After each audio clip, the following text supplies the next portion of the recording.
Rasulullah kemudian keluar di rumah itu, dan sambil pulang Rasulullah singgah di beberapa rumah tokoh-tokoh kecil orang-orang Taif dengan harapan mereka mau menerima dakwah ini. Dan ternyata semuanya nihil, semuanya menolak. Bahkan penolakan mereka lebih dahsyat daripada orang-orang Quraisy.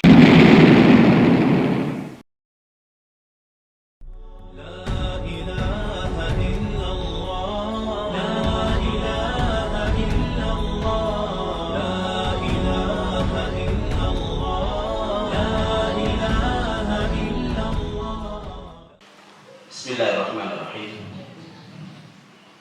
Assalamualaikum warahmatullahi wabarakatuh. Asbahna wa asbahal mulku lillahi walhamdulillahi la syarika lah, la ilaha illa huwa wa ilayhi nusyur.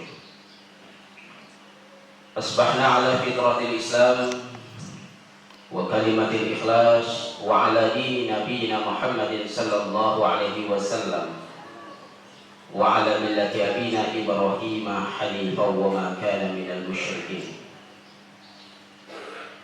Ya Rabbana lakal hamdu kullu wa lakal syukru kullu kama yanbaghi li jalali wajhikal karim wa 'azimi sultanik. Allahumma salli ala Muhammad wa ala ali Muhammad kama sallaita ala Ibrahim wa ala ali Ibrahim innaka Hamidum Majid. Asyhadu an la ilaha illallah wahdahu la syarika lah wa asyhadu anna Muhammadan abduhu wa rasuluhu la nabiyya ba'dah. Qul Allahumma malikal mulki tu'til mulka man tasha' wa tanzi'ul mulka mimman tasha' wa tu'izzu man tasha' wa tudhillu man tasha' bi yadikal khair innaka ala kulli syai'in qadir. Tulijul laila fin nahari wa tulijul nahara fil lail wa tukhrijul hayya minal mayyit wa tukhrijul mayyita minal hayy wa tarzuqu man tasha'u bighairi hisab. Raditu billahi rabba wa bil islami dina wa bi Muhammadin nabiyya wa rasulah. Rabbi shrah li sadri wa yassir li amri wahlul 'uqdatam min lisani yafqahu qawli. Allahumma inni a'udzu bika an adilla aw udalla, an azilla aw uzalla, an adlima aw uzlama, an ajhala aw yujhala alayya. Rabbana hab lana min azwajina wa dhurriyyatina qurrata a'yun waj'alna lil muttaqina imama. Rabbana atina fid dunya hasanatan wa fil akhirati hasanatan wa qina 'adzaban nar. Walhamdulillahi rabbil alamin. Bapak dan Ibu, sidang jamaah subuh yang insyaallah dimuliakan oleh Allah Subhanahu wa ta'ala, memasuki tahun ke-10 kerasulan Muhammad sallallahu alaihi wasallam, di penghujung blokade pemboikotan, konspirasi jahat dan zalim yang dilakukan oleh orang-orang Quraisy terhadap Rasulullah SAW, para sahabat Bani Hashim dan Bani Abdul Muttalib selama 3 tahun lebih kurang. Dalam 3 tahun itu Rasulullah dan para sahabat bersama dengan keluarga besarnya dari Bani Hashim dan Bani Abdul Muttalib, kecuali Abu Lahab dan keluarga yang menyatakan diri keluar dari keluarga besar Bani Hashim dan Bani Abdul Muttalib. Mereka, Rasulullah dan para sahabat, kemudian hidup dalam penderitaan yang sangat luar biasa, sehingga Zaid bin Harithah radhiyallahu an meriwayatkan, karena makanan kami sudah hampir sama dengan makanan onta, sehingga kotoran kami pun tidak bedanya dengan kotoran onta. Jamaah yang insyaallah dimuliakan oleh Allah Subhanahu wa ta'ala,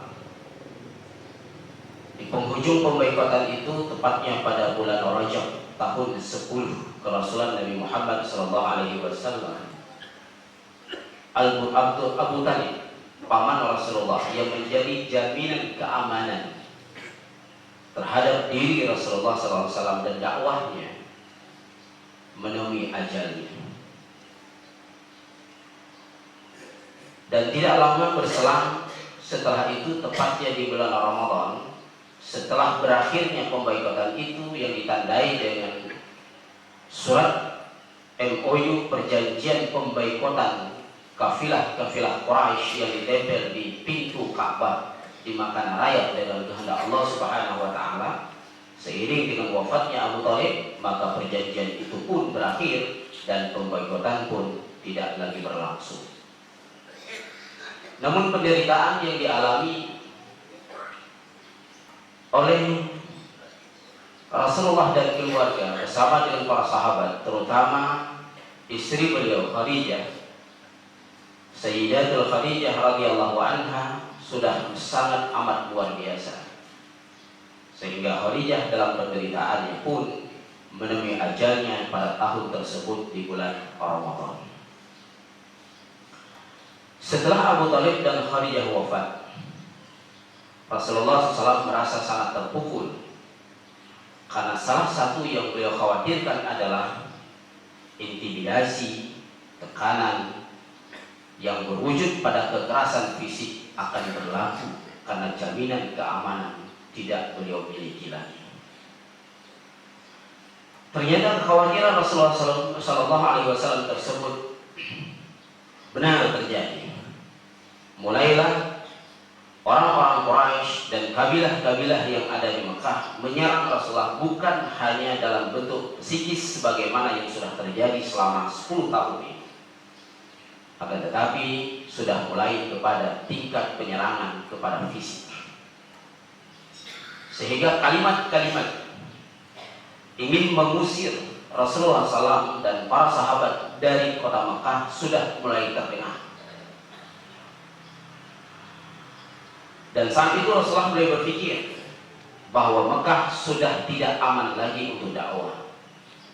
Mekah sudah tidak bisa dijadikan lagi sebagai wilayah untuk mendakwahkan Islam kepada manusia.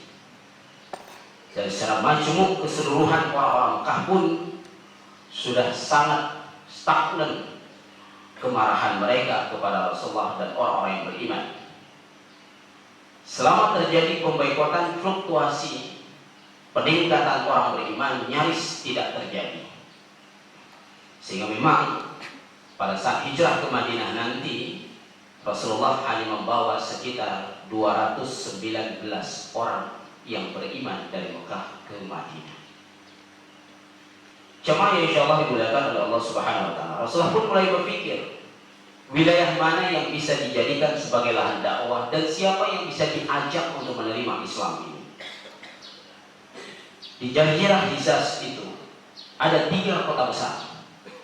Yang pertama Mekah dengan penduduk besarnya kaum Quraisy, yang kedua Madinah dengan penduduk besarnya 2 suku Aus dan Kharaj, kemudian yang ketiga adalah Taif, jarak lebih kurang 100 km dari Mekah. Kemudian Madinah tidak punya histori, sementara Taif memiliki histori bagi Rasulullah. Yang pertama, Bani Ibnu Thaqif merupakan kelompok terbesar yang berada di Taif, merupakan masih ada jalur nasabnya dengan Bani Hashim, kakek dari Rasulullah SAW.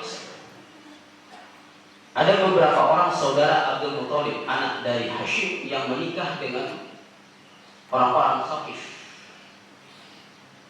Histori yang kedua, bahwa ibu susu Rasulullah SAW, Halimatus Sa'diyah, berasal dari Bani Thaqif, Taif. Sehingga Rasulullah merasa histori ini bisa digunakan untuk mengajak orang-orang Taif menerima Islam. Maka Rasulullah secara diam-diam tanpa memberitahukan kepada para sahabat mengajak anak angkatnya sendiri, Zaid bin Harithah radhiyallahu anhu, berangkat ke Taif selepas sholat subuh. Perjalanan yang beliau lakukan adalah perjalanan yang sangat berat, melalui gunung-gunung batu terjal, karena Taif merupakan dataran tinggi yang memiliki ketinggian 6.000 meter di atas permukaan laut. Musim panas pun ia sejuk dan dingin, apalagi musim dingin. Dan biasanya sampai sekarang, dari dulu sampai sekarang, liburan musim panas yang dilakukan oleh orang-orang Arab itu ya di Taif. Taif merupakan salah satu wilayah yang sangat subur dari seluruh wilayah yang ada di Jazirah Arab. Dan Taif adalah salah satu daerah yang menghasilkan pertanian. Buah-buahan sangat banyak dari Taif, kacang-kacangan dan lain sebagainya. Maka Rasulullah menuju ke Taif, dan sesampainya di Taif, Rasulullah menemui para pemimpin Taif.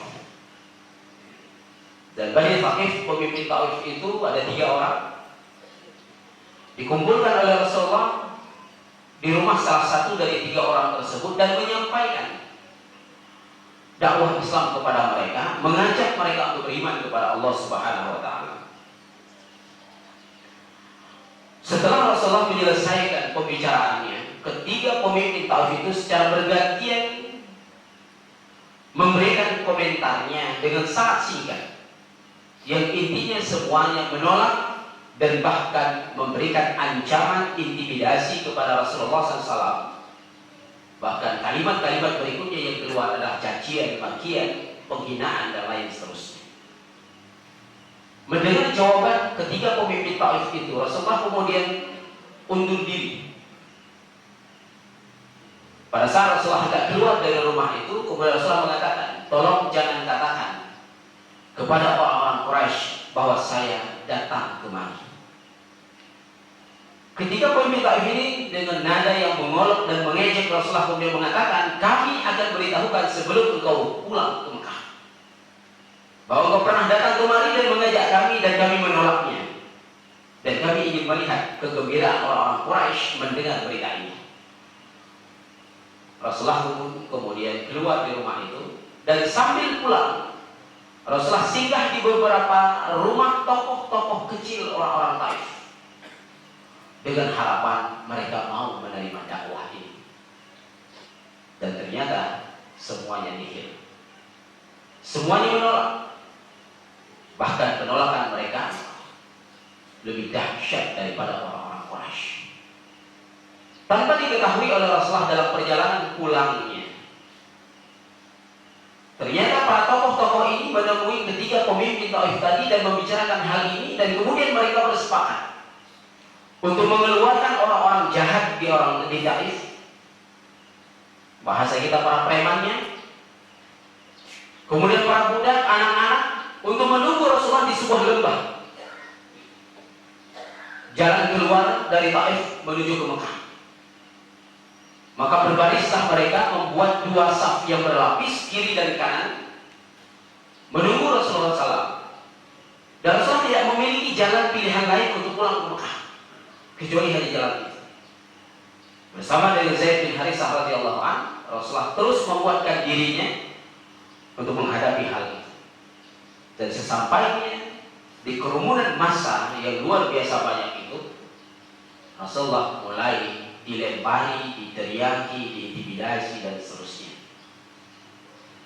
Zaid bin Haritsah mengatakan, dalam saya melindungi Rasulullah SAW, beberapa wilayah di kepala saya bocor, mengeluarkan darah yang sangat banyak, dan kaki Rasulullah tidak sempat terangkat karena bertubi-tubinya lemparan itu, sehingga kedua kaki Rasulullah pun terluka dan beliau kesusahan di dalam berjalan. Dan saya mengarahkan, kata Zaid bin Haritsah, Rasulullah untuk lari ke sebuah kebun anggur milik keluarga Rabi'ah. Rabi'ah ini adalah masih besanan dengan keluarga besar Rasulullah SAW. Sesampainya dalam kebun anggur itu, orang-orang Taif pun berhenti melempari Rasulullah dan mereka pulang. Rasulullah saya sudah tidak bisa berjalan lagi pun duduk di bawah pohon anggur dan berdoa kepada Allah dalam kegalauannya yang sangat luar biasa. Beliau mengadu kepada Allah, ya Allah, kemana lagi saya harus pergi? Pulang ke Mekah sudah tidak bisa diterima.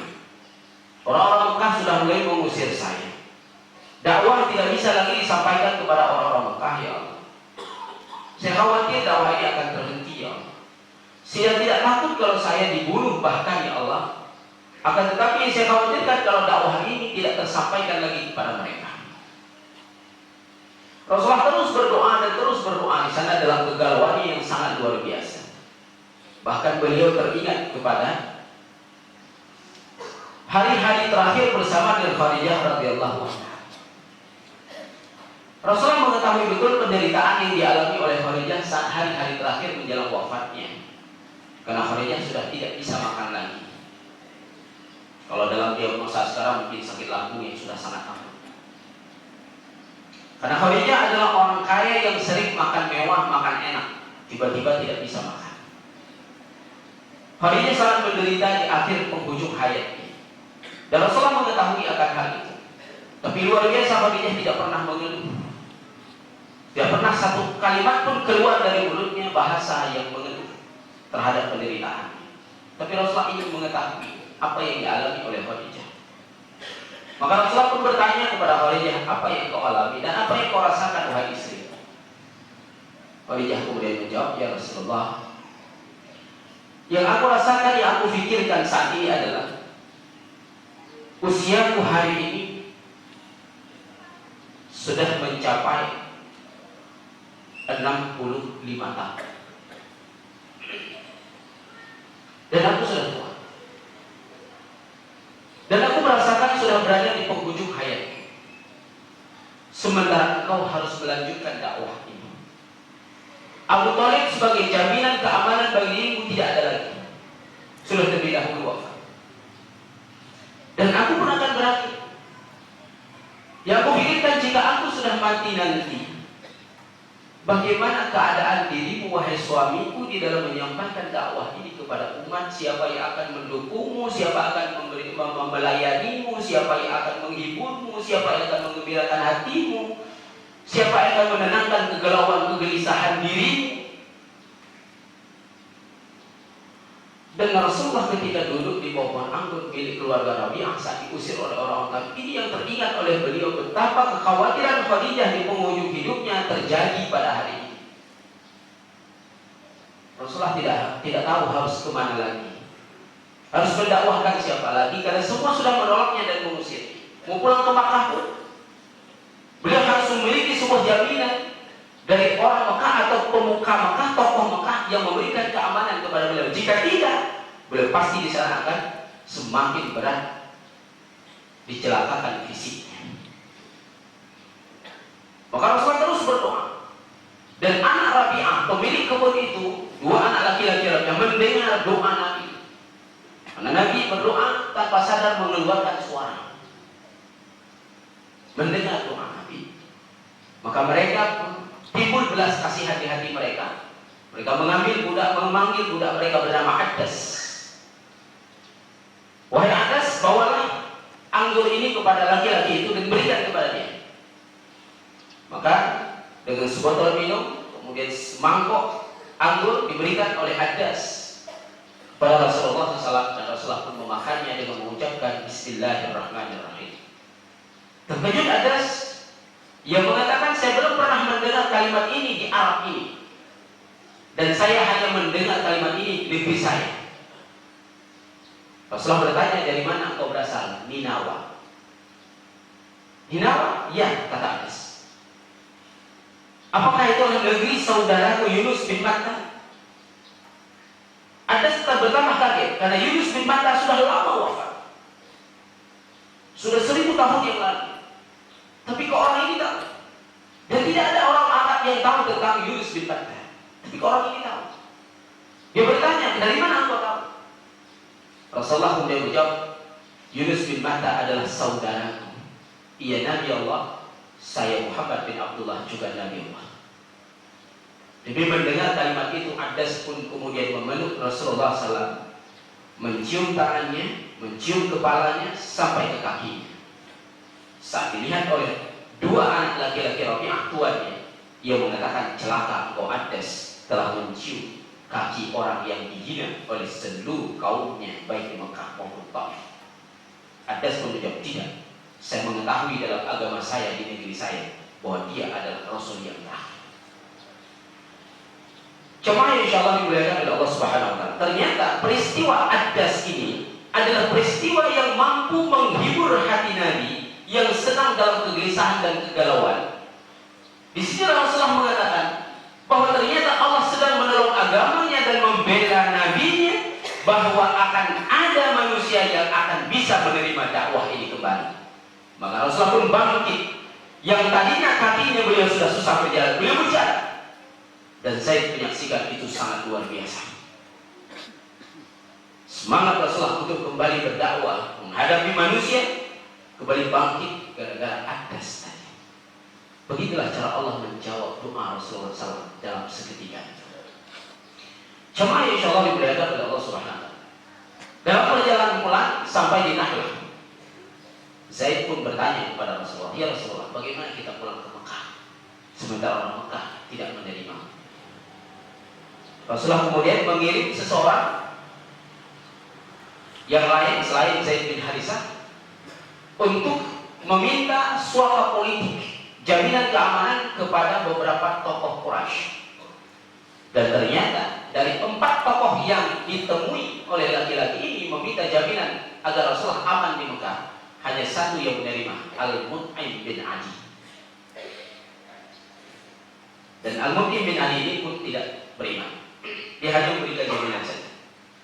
Dia perintahkan kepada seluruh anak cucunya, kepada seluruh ponakan-ponakannya dan keluarga besarnya untuk memegang panah dan menghunuskan pedang di sekitar Ka'bah sampai dengan rumah Nabi, untuk menjaga Nabi SAW agar tidak diganggu oleh siapapun, dan dia memberikan jaminan keamanan itu.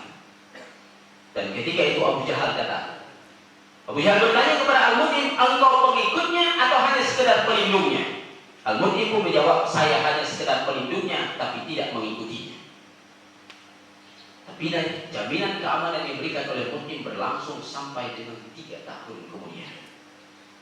Rasulullah SAW pada ketika perang Badar saat menawan orang-orang musyrikin mengatakan, "Jika Al-Mut'im bin Adi masih hidup pada hari ini dan meminta agar aku membebaskan seluruh tawanan Quraisy ini, demi Allah aku akan bebaskan. Karena Al-Mut'im pernah berjasa memberikan keamanan kepadaku saat memang benar-benar Mekah tidak aman bagiku." Jemaah yang insyaallah dimuliakan oleh Allah Subhanahu wa taala. Dari kisah yang telah kita uraikan ini, salah satu hal yang menjadi pelajaran bagi kita adalah ternyata medan yang dilalui, keadaan yang dilalui, kondisi yang dilalui, perjalanan dakwah yang dilalui oleh Rasulullah SAW dan para sahabat itu tidak mudah. Semuanya sulit dan sangat amat sulit. Bukan hanya individu, keseluruhan orang-orang beriman mengalami kesulitan itu. Dan Aisyah radhiyallahu anha mengatakan, ketika aku bertanya kepada Rasulullah SAW, "Adakah peristiwa yang lebih sulit yang kau hadapi selain daripada peristiwa di perang Uhud, wahai Rasulullah?" Rasulullah menjawab, "Ya, peristiwa Taif." Ternyata kekalahan yang terjadi di perang Uhud itu tidak lebih sulit bagi Nabi dibandingkan dengan peristiwa Taif. Sampai-sampai Imam Bukhari meriwayatkan dari Zaid bin Harisah, Rasulullah saat berhenti di Nahlah, datang Jibril alaihissalam bersama dengan malaikat yang menjaga gunung. Jibril berkata kepada Rasulullah, "Wahai Rasulullah, Allah Subhanahu wa taala mengetahui apa yang engkau alami dan mengutus kami berdua untuk engkau perintahkan apa yang hendak engkau perintahkan terhadap orang-orang Taif." Rasulullah diam. Giliran malaikat pendamping Jibril alaihissalam kemudian berkata, "Wahai Rasulullah, benar Allah mengutus kami, dan silahkan engkau meminta pada hari ini kepadaku, kepada kami berdua, bahwa kedua gunung Taif itu akan kami timpakan ke lembah Taif itu, biar orang Taif mati semuanya atas perilaku yang mereka lakukan terhadap diri." Tiba-tiba Rasulullah menjawab, "Tidak. Bahkan aku berharap, aku memohon kepada Allah agar dari tulang-tulang sulbi orang-orang Taif itu lahirlah orang-orang yang beriman dan membela agama Allah ini. Ternyata doa ini dijawab oleh Allah Subhanahu wa taala pada tahun 8 Hijriah. Seluruh orang Taif beriman, bukan hanya anak cucu mereka, bahkan yang melempar Nabi dahulu pun beriman. Dan Taif bersama dengan penduduknya yang karakternya lebih keras bahkan dari orang Quraisy, lebih kasar, lebih beringas dari orang Quraisy, menjadi benteng terakhir yang digunakan oleh Khalifah Abu Bakar Siddiq radhiyallahu anhu pada saat terjadinya gelombang murtad setelah wafat Rasulullah sallallahu alaihi wasallam. Madinah terjadi murtad, Mekah terjadi murtad, Yaman terjadi murtad, Syam terjadi murtad. Satu-satunya kota yang penduduknya tidak ada yang murtad adalah Taif. Dan Abu Bakar pun datang ke Taif dan mengatakan kepada orang-orang Taif, hanya kalian harapanku dalam kepemimpinan Islam ini untuk menjaga agama ini, dan inilah doa Rasulullah kepada kalian. Di mana Rasulullah mengatakan, aku berharap dari tulang-tulang sulbi mereka lahir orang-orang yang beriman yang membela agama ini. Ternyata itu benar. Cuma insya Allah dimuliakan oleh Allah Subhanahu wa taala. Hari ini kita tidak mengalami hal-hal yang seperti itu. Kita hidup dalam kedamaian Islam, begitu indah dan manisnya iman yang kita rasakan. Maka mari kita persiapkan jawaban ketika nanti bertemu dengan Rasulullah, para sahabat dan mereka yang telah berkorban untuk agama ini. Apa yang sudah kita perbuat dengan agama ini saat kita beragama dengan agama ini. Sehingga apabila di kemudian hari dalam perjalanannya kita menemukan gesekan-gesekan, irisan-irisan di antara kita, itu hanya bagian dari bumbu kehidupan yang tidak perlu kita persoalkan, apalagi kemudian kita runcingkan dan pertajam sehingga munculnya pertikaian, permusuhan dan lain seterusnya. Keempat imam madhab, Imam Hambali, Imam Hanafi, Imam Maliki dan Syafi'i berwasiat kepada para muridnya, jika kita berbeda dalam beberapa hal, kita punya kesamaan dalam banyak hal. Maka kesamaan dalam banyak hal inilah yang harus terus kita bina dan kita pupuk, sehingga menyenangkan dan membahagiakan kita daripada harus membicarakan hal-hal yang berbeda itu. Jemaah insya Allah dimuliakan oleh Allah Subhanahu wa taala. Alhamdulillah, jamaah umroh SMS tahap pertama yang baru saja pulang pada malam Selasa yang lalu berkesempatan pada saat umroh kemarin berziarah ke Taif dan menyaksikan sendiri betapa luar biasa beratnya medan Taif yang dilalui oleh Rasulullah SAW dalam berdakwah di sana. Berikut kita bahkan berjumpa dengan orang asli Taif, bagaimana karakternya yang luar biasa itu. Aku lupa lihat wa astaghfirullahi wa lakum subhanallahi wa bihamdihi asyhadu an la ilaha illa anta astaghfiruka wa atubu ilaik. Assalamualaikum warahmatullahi wabarakatuh.